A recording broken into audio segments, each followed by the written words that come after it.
Thank you. I now recognize Ms. Radewagen for 5 minutes.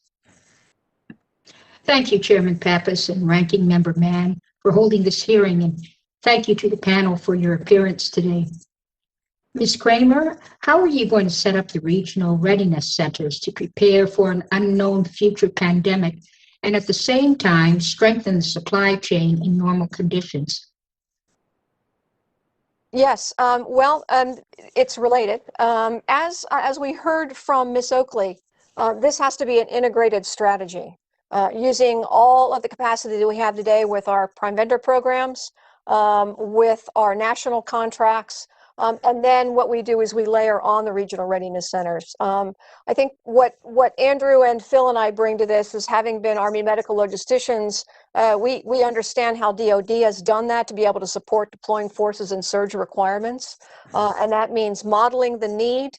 And our regional readiness centers are actually there to do more than just pandemic response. As we get past COVID-19, we're looking at all hazards readiness. So they're able to support earthquakes, hurricanes, and those kind of things that also create great disruption in the country. So, Ms. Kramer, please walk me through how you're locating the regional readiness centers. So far, they're all going into existing DLA, as was mentioned earlier, the distribution centers. Those are certainly strategically located for military installations, but are they optimal locations based on where the VA medical centers are? Let me direct that question to Mr. Centennial. Sure, thank you. Yes, ma'am. Great question. So the VA or VHA is broken up into 4 geographic regions: the VA Northeast, the Southeast, the Midwest, and the West. And as was mentioned earlier, we are looking to make these geographically dispersed and geographically co-located with our VISNs, the Veteran Integrated Service Networks. And today we have 2 permanent locations, as was mentioned, DLA warehouses and DLA complexes. One is in Defense Distribution San Joaquin Valley in California. The other one is the Defense Distribution Susquehanna, Pennsylvania. So those are geographically co-located with the Northeast and the West regions. We are still working towards our Southeast and our Midwest locations. The first 2 mentioned are DA-owned and DLA-operated.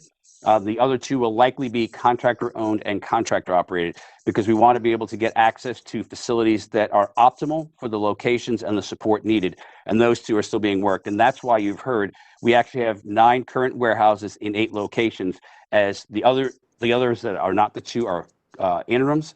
We will migrate out of those, and we're only going to lose about 102,000 square feet as we close the others down. And then we will stand up the other ones in the Midwest and the Southeast as we mature those. Again, the current requirement is PPE. They will evolve into geographically aligned requirements as well. For instance, the Gulf Coast in the Southeast may have something that's tied more towards hurricanes. Out west in the California area, we may actually have things like forest fires. There are going to be certain things that will be a little bit different in each of those, but they will build in capability for backstops. So if there's a storm in the Northeast and the one in Pennsylvania has an impact, we could turn to the others to also be able to have reinforcing support. So at no time will the VHA ever go without support. And as required, and if needed, we could expand that to have reinforcing support if called upon for a 4th mission.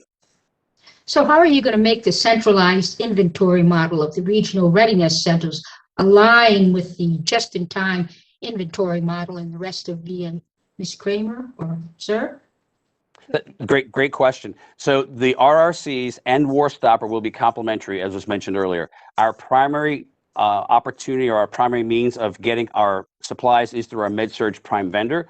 Those that are War Stopper will be vendor managed inventory. That will be managed out to the commercial space. Our RRCs will be managed to rotate our materials into our active inventory, so we mitigate risk and we rotate those things that are expiring. It will be done in a complementary way, not in silos or in isolation. Thank you, Mr. Chairman. Yield back. Thank you, Ms. Radewagen.